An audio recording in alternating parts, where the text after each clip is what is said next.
बिस्मिल्लाहिर्रहमानिर्रहीम। 10th class. आज हम नेशनल बुक फाउंडेशन इस्लामाबाद का chapter number 10 simple harmonic motion and waves के कंप्रीहेंशन क्वेश्चन सॉल्व करेंगे। फर्स्ट क्वेश्चन है, what do you mean by oscillation? Define simple harmonic motion. What are conditions for a body to perform SHM? Give examples of bodies which perform SHM. Oscillation से क्या मुराद है, यानी कि oscillation के बारे में हमने बताना है।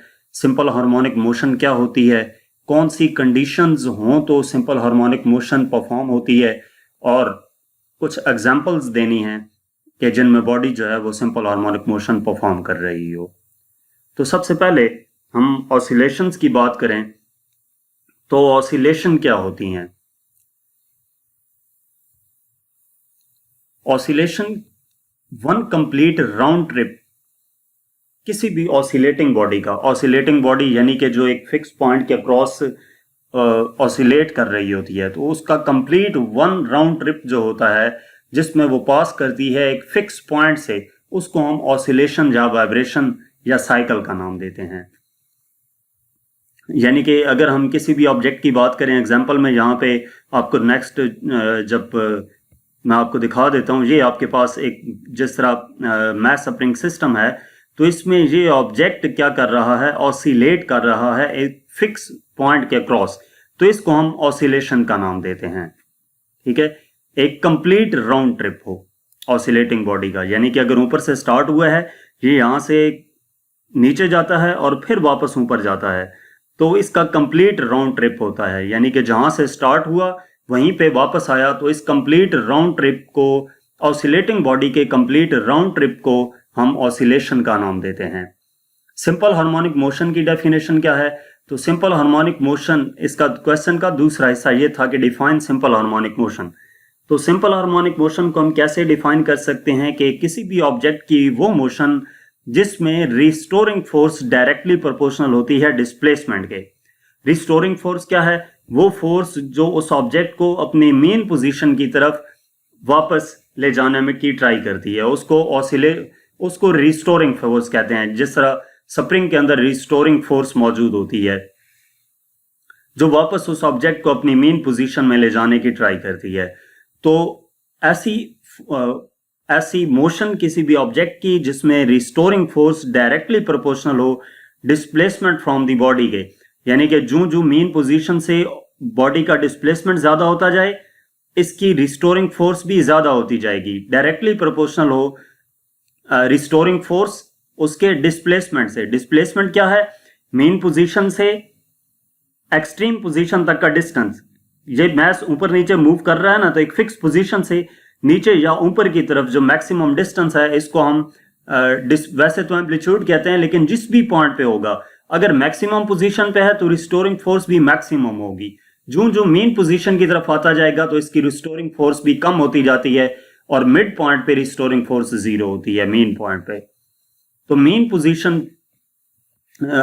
सिंपल हार्मोनिक मोशन की डेफिनेशन क्या बनेगी कि किसी भी ऑब्जेक्ट की वो मोशन जिसमें रिस्टोरिंग फोर्स डायरेक्टली प्रोपोर्शनल हो डिस्प्लेसमेंट के। कौन सा displacement? Displacement from the main position, उसको सिंपल हार्मोनिक मोशन का नाम देंगे। Direction of this restoring force is always towards the main position. Restoring force की डायरेक्शन हमेशा मेन पोजीशन की तरफ होगी। उसके बाद कंडीशंस पूछी गई थी कि कौन सी कंडीशंस हों तो सिंपल हार्मोनिक मोशन परफॉर्म होती है। तो सबसे पहली कंडीशन ये है कि there must be an elastic force acting on the system. System के ऊपर एक इलास्टिक फोर्स अप्लाई होना जरूरी है। इलास्टिक फोर्स अप्लाई होना जरूरी है। दूसरा पॉइंट क्या है? System must have inertia. System में इनर्शिया मौजूद हो। इनर्शिया किसी भी बॉडी की वो प्रॉपर्टी होती है कि अगर वो मूव कर रहा है तो मूव करता रहे, और अगर रेस्ट में है तो रेस्ट में रहे। और तीसरी जो इसकी कंडीशन है और मोस्ट इंपॉर्टेंट कंडीशन है, the acceleration of the system should be directly proportional to its displacement and is always directed to mean position. जो एक्सेलरेशन होगा उस सिस्टम का, वो हमेशा डायरेक्टली प्रोपोर्शनल होगा डिस्प्लेसमेंट के, यानी कि डिस्प्लेसमेंट ज्यादा होगा तो एक्सेलरेशन भी ज्यादा होगा, डिस्प्लेसमेंट कम होगा तो एक्सेलरेशन भी कम होगा। और इस एक्सेलरेशन की डायरेक्शन हमेशा टुवर्ड्स मेन पोजीशन होगी। तो डिस्प्लेसमेंट और एक्सेलरेशन की डायरेक्शन अपोजिट हो जाती है, इस वजह से हम a proportional to minus x लिखते हैं। ये माइनस डायरेक्शन अपोजिट होने की वजह से है। तो ये इसकी कंडीशन आ गई। इसके बाद नेक्स्ट क्या पूछा गया था, give examples of bodies which perform SHM. कुछ एग्जांपल्स देनी है जिसमें body simple harmonic motion perform कर रही हो। तो सबसे पहले ये आपके पास कुछ एग्जांपल्स हैं। इनमें सबसे पहले सिंपल पेंडुलम की जो एग्जांपल है वो सिंपल हार्मोनिक मोशन है, क्योंकि ये ऑब्जेक्ट एक फिक्स पोजीशन के across to and fro motion कर रहा है। उसके बाद वाइब्रेशन ऑफ ईयर ड्रम है। ये ईयर ड्रम है, साउंड की वजह से ये वाइब्रेट करता है, तो इसको भी नाम दिया जाता है कि ये जो ईयर ड्रम की मोशन है ये वाइब्रेशन सिंपल हार्मोनिक मोशन है। उसके बाद स्विंग इन ए पार्क, ये चिल्ड्रन झूला लेते हैं, तो ये जो मोशन होती है उनकी, उसको भी सिंपल हार्मोनिक मोशन का नाम दिया जाता है। नेक्स्ट हमारे पास क्वेश्चन नंबर 2 है, show that vibrating mass spring system performs simple harmonic motion. हमने ये इसमें शो करना है कि जो मैस स्प्रिंग सिस्टम होता है वो सिंपल हार्मोनिक मोशन परफॉर्म कर रहा होता है। उसका टाइम पीरियड क्या होगा और वो टाइम पीरियड किन फैक्टर्स पे डिपेंड करता है वो भी बताने हैं। तो सबसे पहले हम मैस स्प्रिंग सिस्टम की बात करते हैं। सबसे हमारे पास सिंपलेस्ट ऑसिलेटरी मोशन की जो एग्जांपल है वो हॉरिजॉन्टल मैस स्प्रिंग सिस्टम है।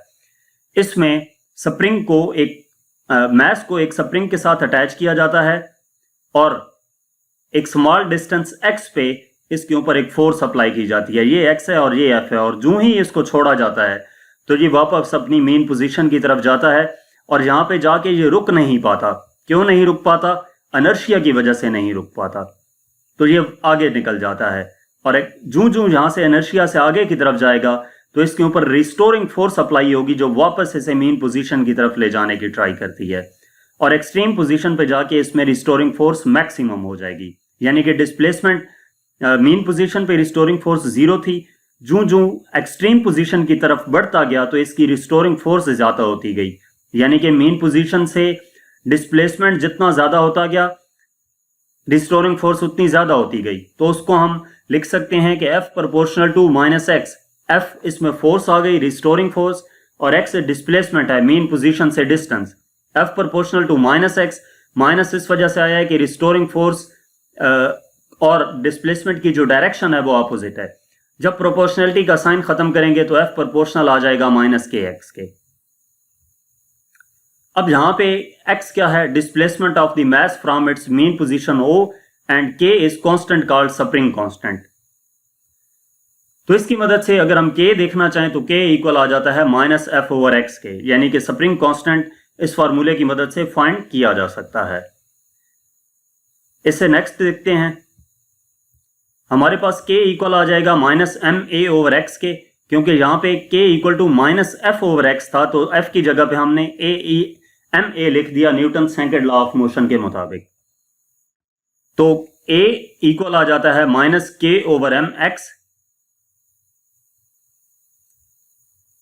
x को बाद में लिख दिया, k ओवर m पहले लिख दिया, क्योंकि k भी कांस्टेंट है और m भी कांस्टेंट है। तो यहां से k ओवर m की वैल्यू कांस्टेंट हो गई, बाकी a प्रोपोर्शनल आ गया माइनस एक्स के। तो एक हमने कंडीशन देखी f proportional to minus x और दूसरी कंडीशन देखी a proportional to minus x. तो इसका मतलब ये है कि ये दो कंडीशंस सिंपल हार्मोनिक मोशन के लिए जरूरी होती हैं। तो जब ये कंडीशंस अप्लाई हो रही हैं तो इसका मतलब ये है कि जो मैस स्प्रिंग सिस्टम की मोशन है वो हमारे पास सिंपल हार्मोनिक मोशन है, और यही चीज हमने प्रूव करनी थी। नेक्स्ट क्वेश्चन नंबर, इसका टाइम पीरियड पूछा गया था। टाइम पीरियड जो मैस स्प्रिंग सिस्टम का है उसका formula T equal to 2 pi under root m over k होता है। अब अगर हम इस फार्मूले पे गौर करें तो जो टाइम पीरियड है वो mass attach to the spring and spring constant, इन दो चीजों पे डिपेंड कर रहा होता है। यानी कि कितना मैस स्प्रिंग के साथ अटैच किया गया है और उस स्प्रिंग का स्प्रिंग कांस्टेंट क्या है, इन दो चीजों पे ये डिपेंड करता है टाइम पीरियड। नेक्स्ट हमारे पास क्वेश्चन नंबर 3 है, explain the following terms for SHM. Simple harmonic motion के लिए कुछ टर्म्स हमने एक्सप्लेन करनी है, जिनमें वाइब्रेशन है, एम्पलीट्यूड है, टाइम पीरियड है और फ्रीक्वेंसी है। Vibration, amplitude, time period, frequency. तो सबसे पहले हम वाइब्रेशन देखते हैं। वाइब्रेशन क्या होती है? One complete round trip of A vibrating body. ये ऑब्जेक्ट एक वाइब्रेट कर रहा है अपनी फिक्स पोजीशन के अक्रॉस। तो लेट्स सपोज के ये यहाँ से ये नीचे गया और फिर ऊपर गया और फिर वापस इस पोजीशन तक, तो ये इसका कंप्लीट राउंड ट्रिप बनता है। आप किसी भी पॉइंट से कंसीडर कर सकते हैं। लाइक अगर हम टॉप से स्टार्ट करें तो यहाँ से ये नीचे आया एक्सट्रीम पोजीशन तक, उसके बाद फिर वापस तो इस पोजीशन तक ये जाता है, तो इसका एक कंप्लीट राउंड ट्रिप हुआ है। इस कंप्लीट राउंड ट्रिप को अपने मेन पोजीशन के अक्रॉस इसको वाइब्रेशन का नाम दिया जाता है। नेक्स्ट एम्पलीट्यूड की बात की गई थी, तो एम्पलीट्यूड हमारे पास मैक्सिमम डिस्टेंस होता है मेन पोजीशन से।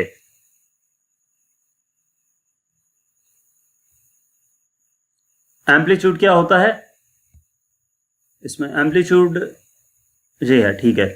मैक्सिमम डिस्प्लेसमेंट होता है मेन पोजीशन से, उसको हम एम्पलीट्यूड का नाम देते हैं।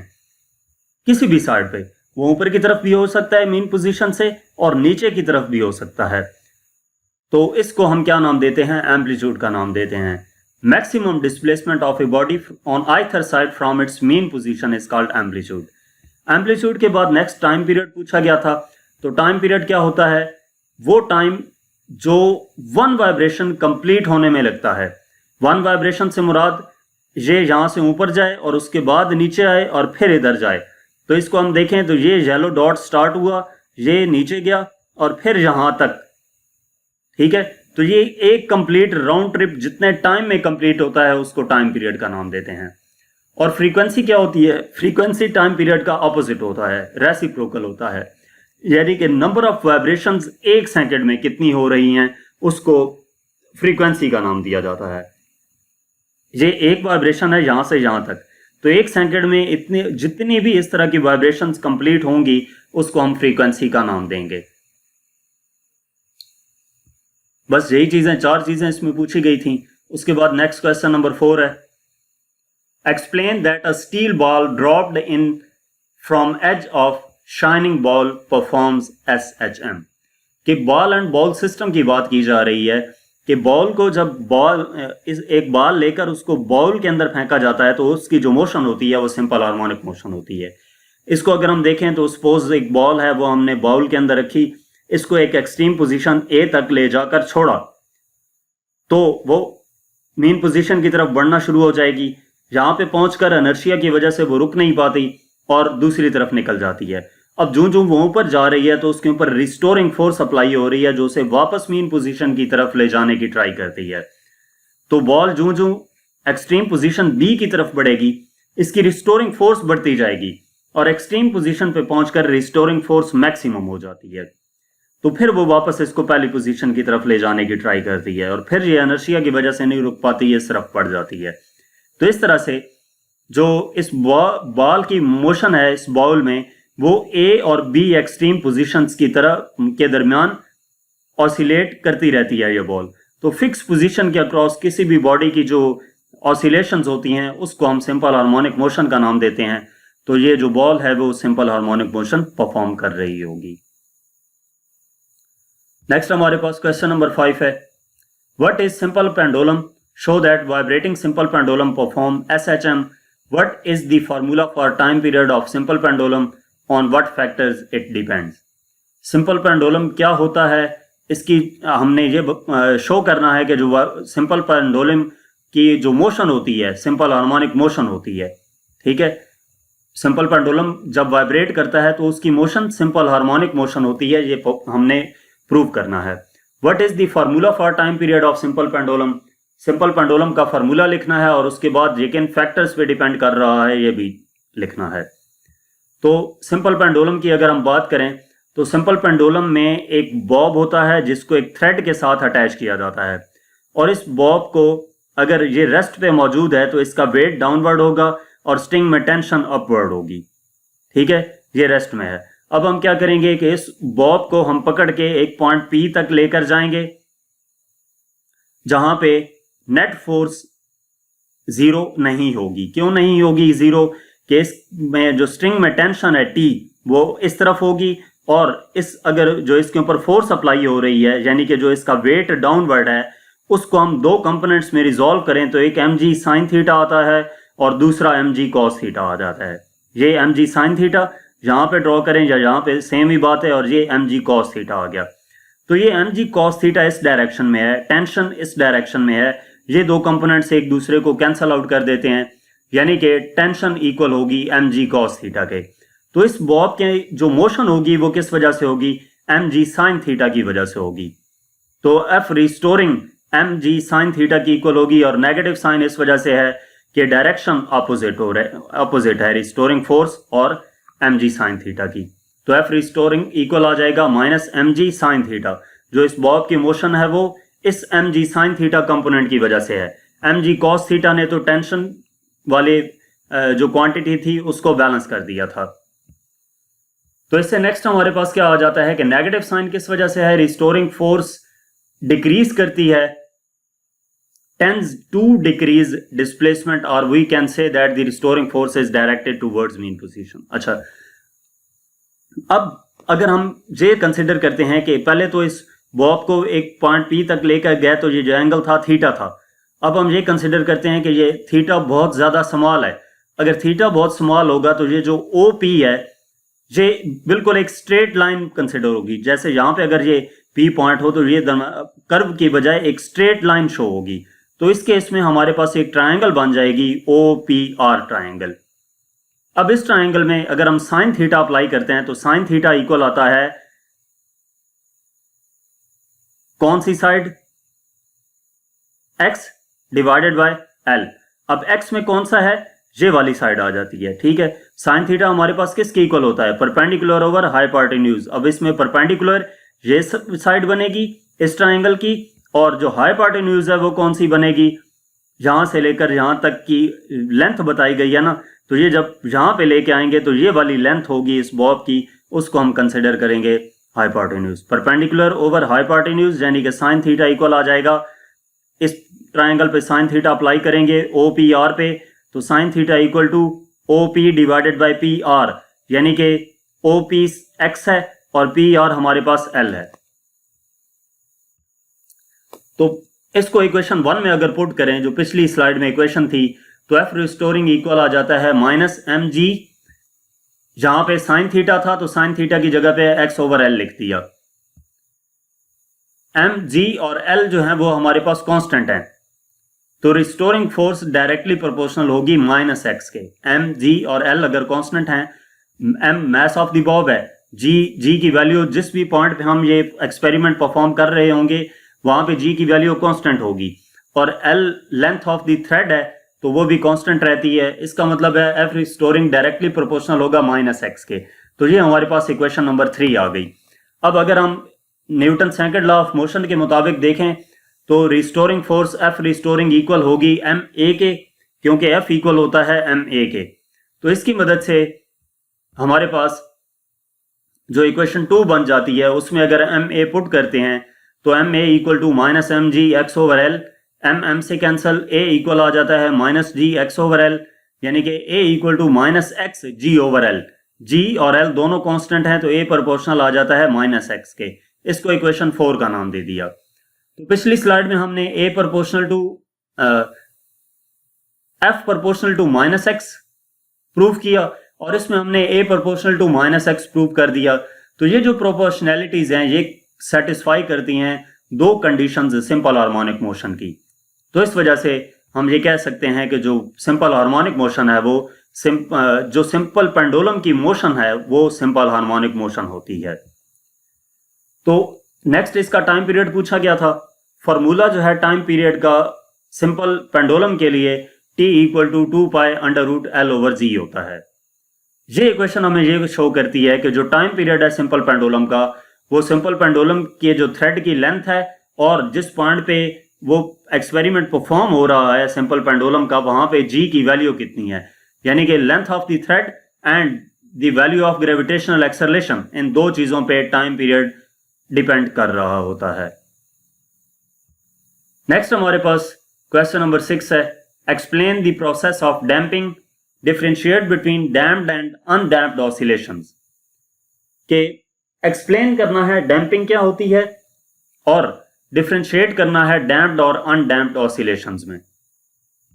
तो डैम्पिंग एक ऐसा प्रोसेस है, एक इफेक्ट है जिसकी वजह से एक ऑसिलेटिंग बॉडी का जो एम्पलीट्यूड है वो डिक्रीज कर जाता है, यानी कि if the amplitude of a vibrating body is decreasing, then the motion of that object is called then the oscillations of that object is called damped oscillations. या हम ये कह सकते हैं किसी भी रेजिस्टिव फोर्स की सूरत में किसी ऑब्जेक्ट, किसी सिस्टम या ऑब्जेक्ट की जो ऑसिलेशंस हैं उसको डैम्प्ड ऑसिलेशंस का नाम देंगे. अब इसमें सिर्फ मैग्नीट्यूड और एनर्जी ग्रेजुअली डिक्रीज करती है. मैग्नीट्यूड क्या होता है, मीन पोजीशन से एक्सट्रीम पोजीशन तक का डिस्टेंस है, उसको एम्पलीट्यूड का नाम दिया जाता है. तो इसका जो एम्पलीट्यूड है वो डिक्रीज करेगा, एनर्जी डिक्रीज करेगी, लेकिन जो फ्रीक्वेंसी है वाइब्रेशन की वो सेम रहती है. नेक्स्ट इसमें क्या पूछा गया था कि इसकी एग्जांपल बताएं.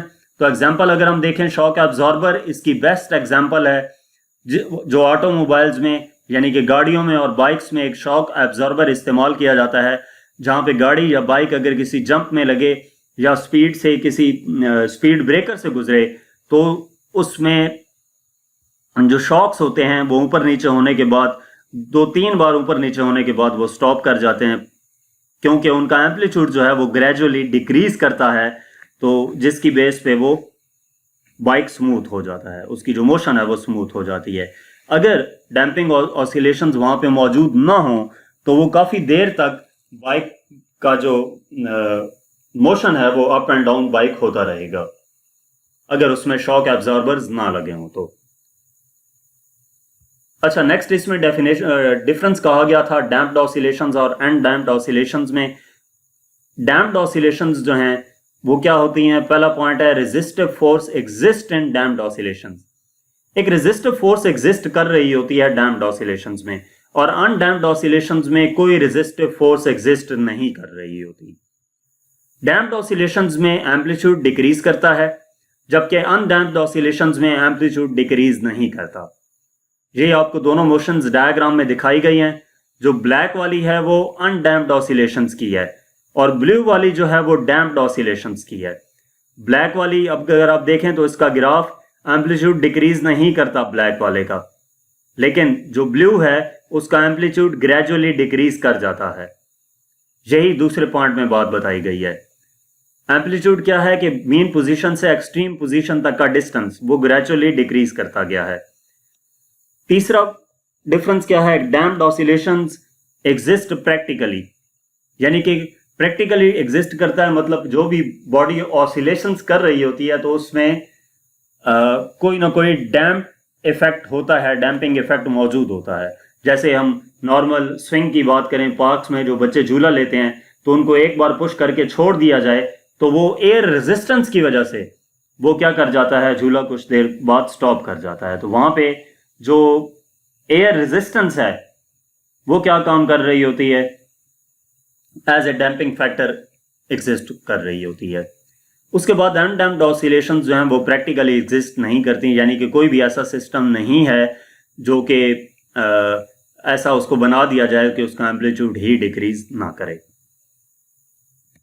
इसके बाद नेक्स्ट हमारे पास क्वेश्चन नंबर 7 है, define the term wave, explain it with help of an example, differentiate between mechanical waves and electromagnetic waves. Wave क्या होती है, तो किसी भी मीडियम में जो डिस्टर्बेंस है उसको हम वेव का नाम देते हैं. किसी मीडियम में के पार्टिकल्स में जो डिस्टर्बेंस होगी जिसकी वजह से मीडियम वाइब्रेटरी मोशन करने लग जाए तो उसकी मोशन को हम नाम देते हैं वेव का. अब उसके जो पार्टिकल्स की मोशन होगी वो अबाउट मीन पोजीशन होगी और इक्वल इंटरवल्स ऑफ टाइम में होगी. इसको हम मजीद एक्सप्लेन करते हैं. एक्सप्लेन करने के लिए हम देखते हैं कि वेव्स जो हैं वो इंपॉर्टेंट रोल प्ले करते हैं हमारी डेली लाइफ में. वेव्स एनर्जी कैरी करती हैं, इसके साथ साथ इंफॉर्मेशन कैरी करती हैं. एनर्जी कैसे कैरी करती हैं, जैसे कि साउंड एनर्जी, जब कोई एक पर्सन बोलता है तो दूसरा पर्सन सुनता है, तो बोलने वाले ने साउंड एनर्जी प्रोड्यूस की है जो कि एयर में ट्रैवल करती हुई, वेव्स की सूरत में ट्रैवल करती हुई दूसरे पर्सन तक पहुंचती है. तो वेव्स के अरियर्स ऑफ एनर्जी होते हैं जो इंफॉर्मेशन कैरी करती हैं और एनर्जी कैरी करती हैं. वेव्स रिक्वायर सम ऑसिलेटिंग और वाइब्रेटिंग सोर्स. वेव्स के लिए कोई ना कोई ऑसिलेटिंग या वाइब्रेटिंग सोर्स लाजमी होता है, चाहिए होता है, यानी कि कोई ऐसा सोर्स जिसकी मदद से वेव्स क्रिएट की जा रही हों। नेक्स्ट अब हम एग्जांपल देखते हैं। अगर एक रोप ली जाए और उस रोप का दूसरा एंड किसी भी फिक्स्ड पॉइंट के साथ बांध दिया जाए और उस रोप को हाथ से पकड़कर ऊपर नीचे मूव करवाया जाए, तो उस रोप में क्या हो जाता है, वेव क्रिएट हो जाती है। और अगर उस रोप के ऊपर हम एक डॉट लगा दें, रेड रिबन बांध दें या कोई भी मार्कर की मदद से कोई डॉट लगा दें, तो हम ये देखेंगे कि उस रोप में जो वेव क्रिएट हो रही है उसमें वो point up and down move कर रहा है, यानी कि उसमें ऑसिलेशंस प्रोड्यूस हो रही हैं। नेक्स्ट क्या पूछा गया था, differentiate between mechanical waves and electromagnetic waves. तो डिफरेंस देखते हैं मैकेनिकल और इलेक्ट्रोमैग्नेटिक वेव्स का। मैकेनिकल वेव्स को ट्रैवल करने के लिए मीडियम की जरूरत होती है, जबकि इलेक्ट्रोमैग्नेटिक वेव्स को प्रोपेगेशन के लिए मीडियम की जरूरत नहीं होती। मैकेनिकल वेव्स वैक्यूम में ट्रैवल नहीं कर सकती, जबकि इलेक्ट्रोमैग्नेटिक वेव्स वैक्यूम में ट्रैवल कर सकती हैं। वैक्यूम मतलब वो जगह जहां पे एयर भी मौजूद नहीं होती। उसके बाद मैकेनिकल वेव्स की जो एग्जांपल्स हैं वो वाटर वेव्स हो सकती हैं, साउंड वेव्स हैं, ये मैकेनिकल वेव्स होती हैं, और जो रेडियो वेव्स हैं या लाइट वेव्स हैं ये हमारे पास इलेक्ट्रोमैग्नेटिक वेव्स होती हैं।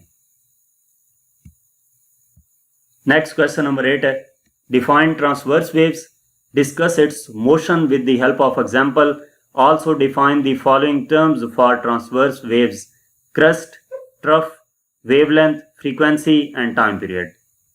ट्रांसवर्स वेव्स कौन सी होती हैं, सबसे पहले इसको डिस्कस करते हैं।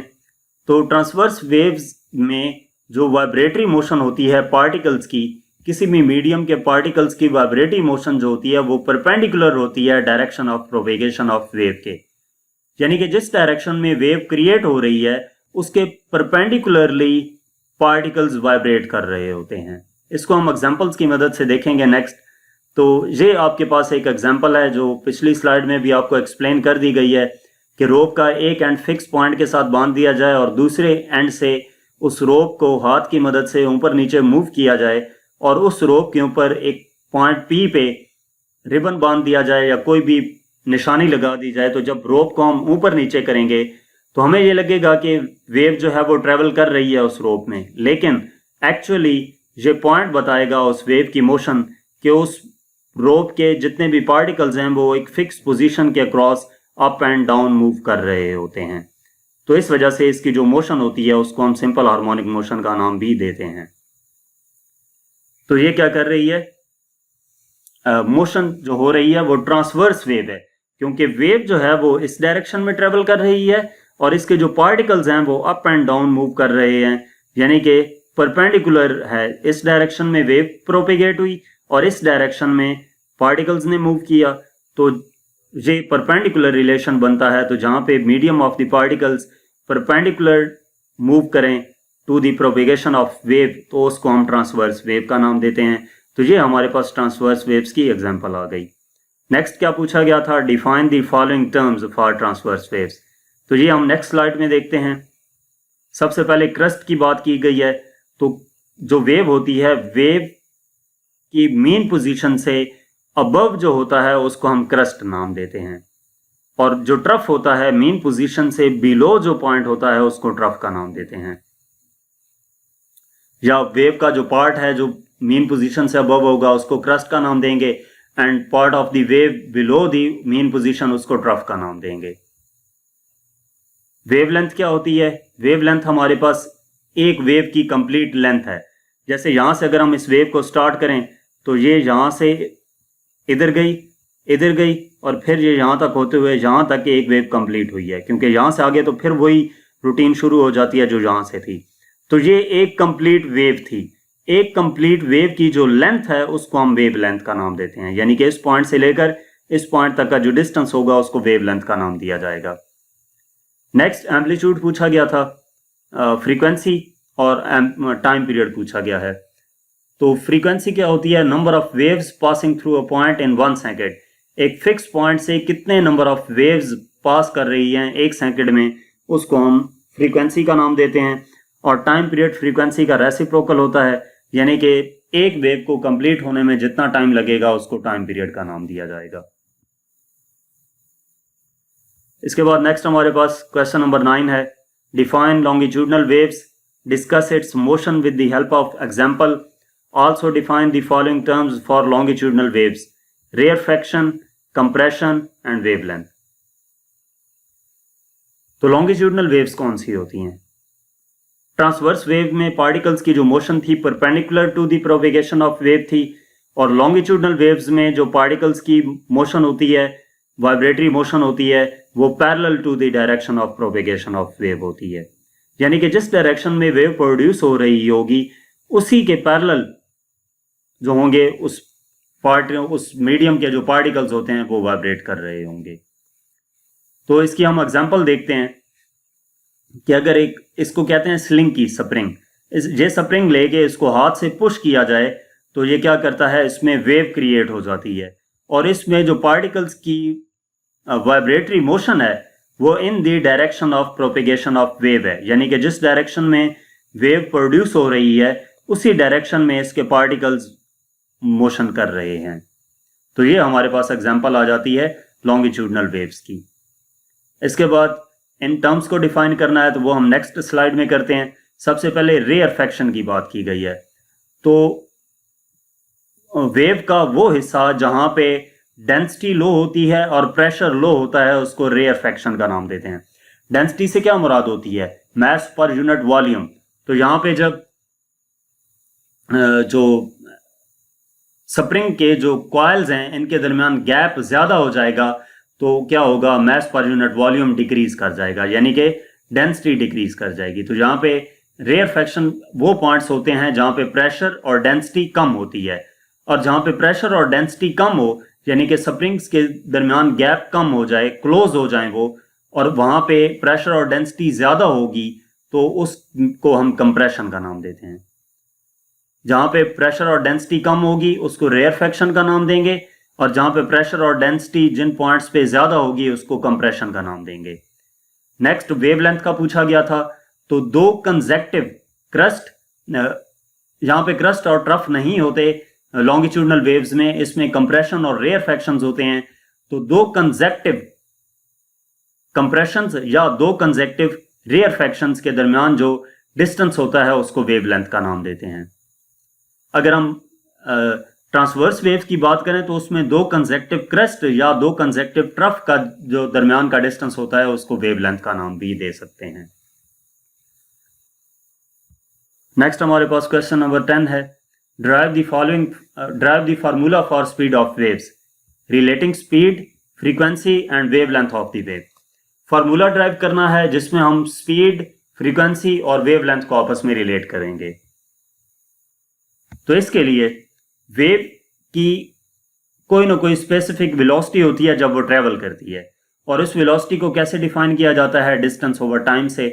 ये 9th में आपने पढ़ा था, वेलोसिटी इक्वल होती है डिस्टेंस ओवर टाइम के। तो इसको फार्मूले की बेस में लिखें, v equal to d by t आ जाता है। d क्या है? डिस्टेंस। अब वेव जितना डिस्टेंस कवर करती है उसको हम वेवलेंथ का नाम देते हैं लैम्डा, और टाइम t क्या है? ये वो टाइम है जितने टाइम में एक वेव कंप्लीट हो रही है, यानी कि time period of the wave. तो d को हम रिप्लेस कर देंगे लैम्डा से, और स्मॉल t को रिप्लेस कर देंगे कैपिटल T से। v इक्वल आ जाएगा लैम्डा ओवर t के। अब टाइम जो है वो रेसिप्रोकल होता है फ्रीक्वेंसी का, ठीक है। t इक्वल होता है 1 ओवर f के, तो t की जगह पे हम 1 ओवर f पुट करें तो ये v इक्वल आ जाता है f लैम्डा के। v equal to 1 over lambda over 1 over f करेंगे तो ये v इक्वल आ जाएगा f लैम्डा के, और यही रिलेशन हमने इसमें प्रूव करना था। नेक्स्ट क्वेश्चन नंबर 11 है, show that frequency and time period of waves are inverse of each other. क्या हमने ये प्रूव करना है कि जो फ्रीक्वेंसी है और टाइम पीरियड है वेव का वो इनवर्स होते हैं एक दूसरे से।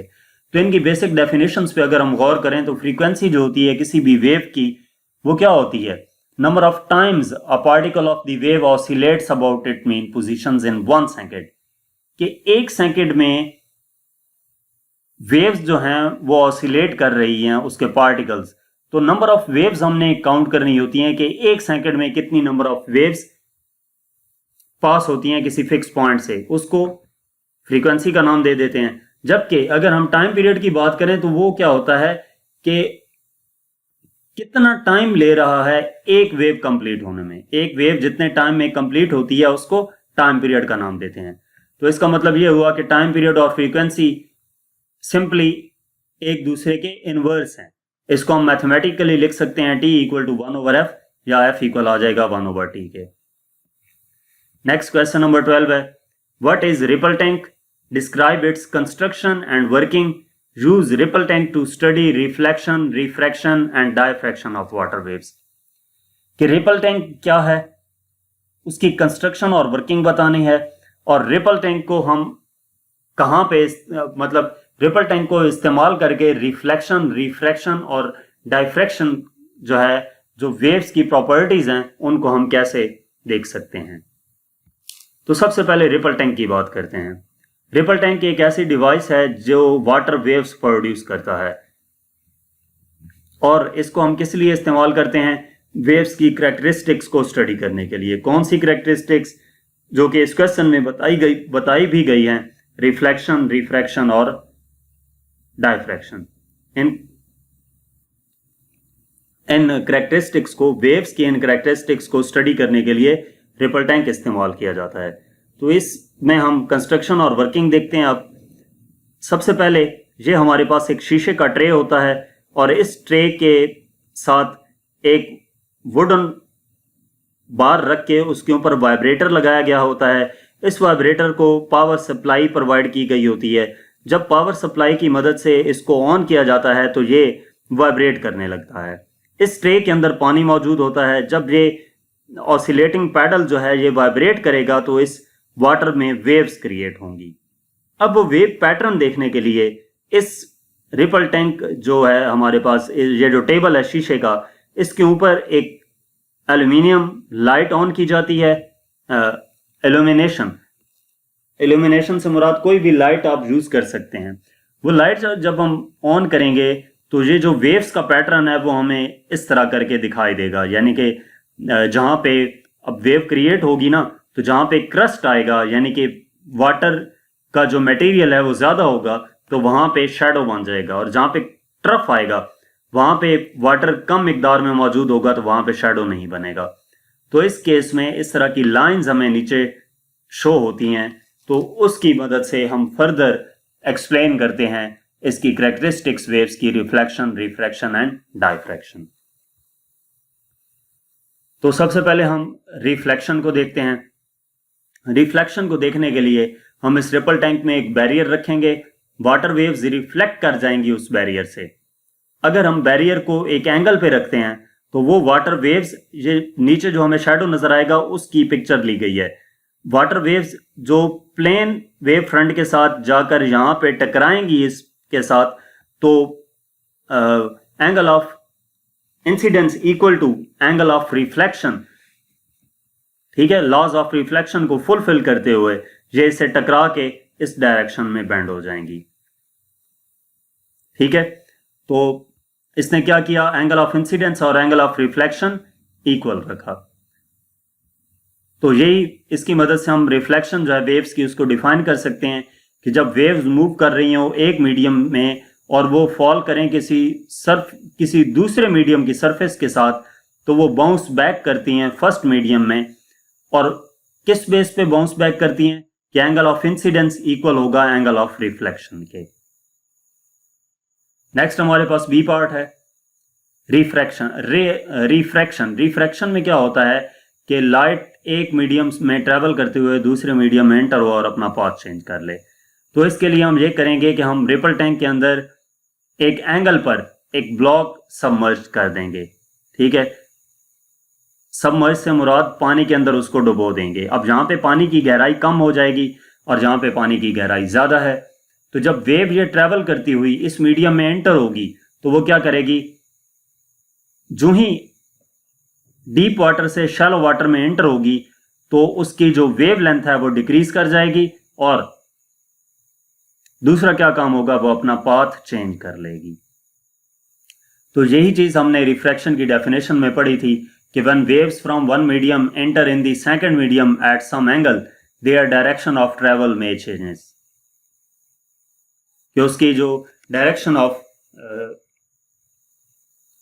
ट्रेवल है वो, यानी कि जिस डायरेक्शन में वो वेव पहले ट्रेवल कर रही थी वो उसकी डायरेक्शन चेंज हो जाएगी जब वो डीप वाटर से शैलो वाटर में या शैलो वाटर से डीप वाटर में मूव करेगी।